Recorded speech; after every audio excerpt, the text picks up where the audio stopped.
Est-ce que vous pouvez nous en parler de votre rôle en premier? Oui, avec plaisir. Moi, je suis élue à la ville de Montréal, dans l'arrondissement de Mercier-Hochelaga-Maisonneuve, donc à l'est. Et au comité exécutif, j'ai une grosse responsabilité. La mairesse, Valérie Plante, m'a confié le dossier des relations avec les peuples autochtones. Évidemment, dossier qu'elle porte parce que la base de la réconciliation, c'est d'agir dans une optique de gouvernement à gouvernement ou de nation à nation. Là, on est dans un gouvernement de proximité. Donc, la porteuse, ça demeure la mairesse. Mais vous vous doutez bien que la mairesse est extrêmement occupée et puis qu'on prend vraiment très au sérieux l'amélioration et des relations avec les communautés autochtones, mais surtout l'amélioration de la qualité de vie des citoyens et des citoyennes autochtones de la ville de Montréal. Puis, vous en êtes rendu où avec la stratégie de réconciliation avec les peuples autochtones? Parce que c'est une stratégie quand même qui donne une période entre 2020 et 2025. Donc là, on est quasiment rendu à mi-mandat de la stratégie, on va dire ça. Puis c'est sûr qu'il y a eu la pandémie. Donc ça fait qu'on a priorisé certains pans de la stratégie de réconciliation, notamment pour les populations autochtones plus vulnérables. Je pense notamment aux personnes en situation d'itinérance, où là, c'est sûr qu'on a eu l'urgence d'agir et de trouver des solutions rapidement en pensant en dehors de la boîte pour s'assurer de la sécurité des citoyens et des citoyennes autochtones qui sont dans la rue. Il y a encore du chemin à faire, on est tous d'accord là-dessus, puis on dépasse aussi des compétences de la Ville de Montréal très largement sur ces questions-là. Mais les premiers gestes qu'on a posés dans la stratégie de réconciliation, c'était des choses très symboliques et très politiques. D'abord, bien comprendre ce que ça veut dire agir de gouvernement à gouvernement quand on est un élu à la Ville de Montréal. C'est parler à un chef d'État. C'est exactement la même chose. Donc c'était de faire comprendre tout ce changement de culture, comprendre l'histoire autochtone, les traumas, les vécus, les histoires de déplacement des citoyens qui vivent sur l'île de Montréal. Beaucoup des citoyens autochtones de la ville arrivent de communautés, ont connu parfois des situations de grande vulnérabilité ou arrivent parce qu'ils viennent faire leurs études, ils veulent trouver une job dans la métropole. Mais comment on fait quand on veut aussi préserver sa culture, ses traditions, sa langue, se retrouver? Donc il fallait aussi comprendre toutes ces trajectoires-là, et c'est le socle de la stratégie.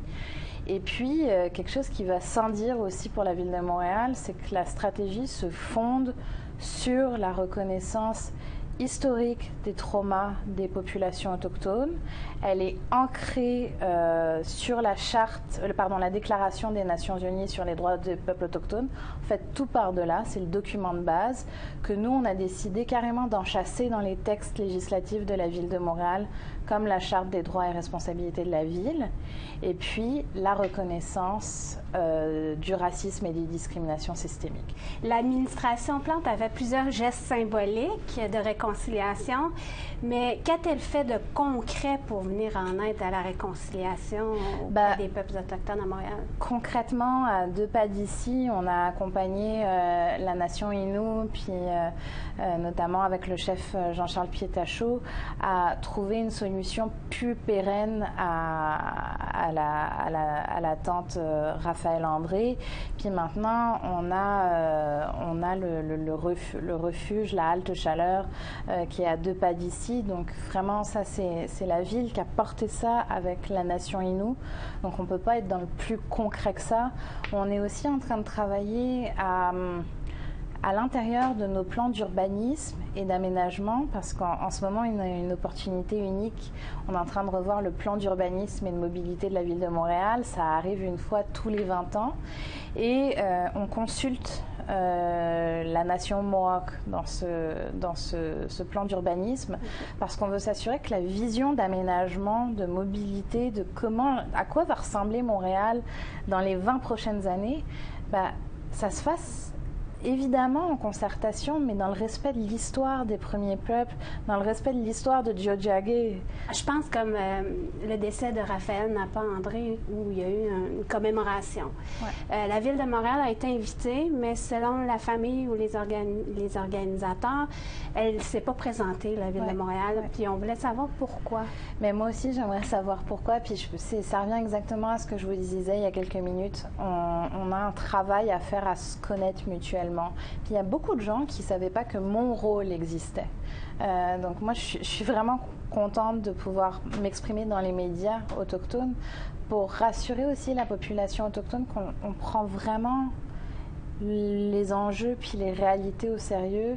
Puis moi, je me mets aussi dans une posture d'humilité. J'ai beaucoup de choses à encore apprendre. J'ai peut-être ma sensibilité de parcours d'immigration, d'expérience du racisme, des choses comme ça qui créent une sensibilité particulière.